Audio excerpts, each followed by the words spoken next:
ಆತ್ಮೀಯ ಬಂಧುಗಳೇ, ನಾನು ಬಹಳ ಹರ್ಷದಿಂದ ನಿಮಗೆ ತಿಳಿಸೋಕ್ಕೆ ಬಯಸ್ತಾ ಇದ್ದೇನೆ. Shivajinagar super speciality hospital September 2ನೇ ತಾರೀಕು ಸಾಯಂಕಾಲ 4 ಗಂಟೆಗೆ ಸನ್ಮಾನ್ಯ ಮುಖ್ಯಮಂತ್ರಿಗಳಾದಂಥ ಸನ್ಮಾನ್ಯ ಸಿದ್ದರಾಮಯ್ಯನವರು, ಡಿ ಕೆ ಶಿವಕುಮಾರ್ರವರು ಮತ್ತು ಡಾಕ್ಟರ್ ಶರಣಪ್ರಕಾಶ್ ಪಾಟೀಲ್ರವರಿಂದ ಉದ್ಘಾಟನೆ ಆಗಲಿದೆ. ಈ ಹಾಸ್ಪಿಟಲ್ ನಮ್ಮ ಕನಸಾಗಿತ್ತು. ಕಳೆದ 5 ವರ್ಷಗಳ ಸತತವಾದಂಥ ಹೋರಾಟ, ಸತತವಾದಂಥ ಪ್ರಯತ್ನಗಳಿಂದ ಇವತ್ತು ಈ ಹಾಸ್ಪಿಟಲ್ ಅನಾವರಣೆ ಆಗ್ತಾ ಇದೆ. ಈ ಹಾಸ್ಪಿಟಲ್ ತಮಗಾಗಿ ಸೃಷ್ಟಿಯಾಗಿದೆ. ತಮಗಾಗಿ, ತಮ್ಮ ಸೇವೆಗಾಗಿ ಈ ಹಾಸ್ಪಿಟಲನ್ನು ಕಟ್ಟಿದ್ದೇವೆ. ಈ ಹಾಸ್ಪಿಟಲ್ ಸರ್ಕಾರಿ ಹಾಸ್ಪಿಟಲ್ ಆಗಿ ಈ ಹಾಸ್ಪಿಟಲಲ್ಲಿ ಕಾರ್ಡಿಯಾಲಜಿನ ಭಾಳ ದೊಡ್ಡ ಫೆಸಿಲಿಟಿ ಇಲ್ಲಿ ನಾವು ಸ್ಥಾಪನೆ ಮಾಡಿದ್ದೇವೆ.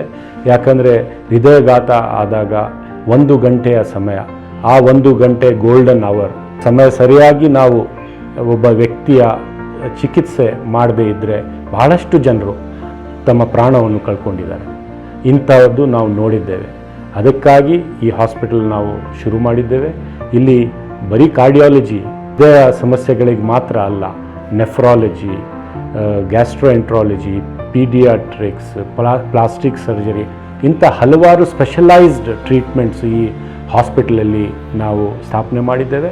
ಇದು ತಮ್ಮ ಸೇವೆಗಾಗಿ ನಾವು ಮಾಡಿದ್ದೇವೆ. ತಾವು ಬಂದು ಆಶೀರ್ವಾದ ಮಾಡಬೇಕು. ಈ ಹಾಸ್ಪಿಟಲ್ ಸ್ಥಾಪನೆಯಲ್ಲಿ ಶ್ರಮಪಟ್ಟಿರುವಂತಹ ಎಲ್ಲರಿಗೂ ನಾನು ಧನ್ಯವಾದಗಳನ್ನು ಹೇಳ್ತೇನೆ. ನಮ್ಮ ಮುಖ್ಯಮಂತ್ರಿಗಳಿಗೆ ಮತ್ತು ಡಾಕ್ಟರ್ ಶರಣಪ್ರಕಾಶ್ ಪಾಟೀಲ್ರವರಿಗೆ ಮತ್ತು ವಿಶೇಷವಾಗಿ ಶ್ರೀಮತಿ ಸುಧಾಮೂರ್ತಿರವರಿಗೆ ಇನ್ಫೋಸಿಸ್ ಫೌಂಡೇಶನ್ ವತಿಯಿಂದ ಈ ಹಾಸ್ಪಿಟಲ್ಗೆ ಸಾಕಷ್ಟು ಇನ್ಫ್ರಾಸ್ಟ್ರಕ್ಚರ್ ಅವರು ಅವರ ಕೊಡುಗೆಯಾಗಿ ಅವರು ಕೊಟ್ಟಿದ್ದರು. ಅವರಿಗೆ ಧನ್ಯವಾದಗಳನ್ನು ಹೇಳೋಕ್ಕೆ ನಾನು ಬಯಸ್ತೇನೆ. ಸ್ನೇಹಿತರೆ, ಆರೋಗ್ಯ ಸಮೃದ್ಧ ಶಿವಾಜಿನಗರ ಎಡೆಗೆ ಇದು ಒಂದು ಮೈಲಿಗಲ್ಲು, ಇದು ಒಂದು ಗುರುತರವಾದಂಥ ಹೆಜ್ಜೆ ಅಂತ ನಾನು ಹೇಳೋಕ್ಕೆ ಬಯಸ್ತಾ ಇದ್ದೇನೆ. ತಮ್ಮೆಲ್ಲರಿಗೆ ನಾನು ಆಹ್ವಾನ ನೀಡ್ತಾ ಇದ್ದೇನೆ. ದಯವಿಟ್ಟು ಬನ್ನಿ. ನಮ್ಮ ಒಂದು ಕನಸು ಏನಾಗಿತ್ತು ಅದು ನೆನಸಾಗಿರ್ತಕ್ಕಂಥ ಸಂದರ್ಭದಲ್ಲಿ ತಾವು ಕೂಡ ಪಾಲ್ಗೊಳ್ಳಬೇಕು ಅಂತ ನಾನು ಕೇಳ್ಕೊತೇನೆ. ನಮಸ್ಕಾರ, ಧನ್ಯವಾದಗಳು.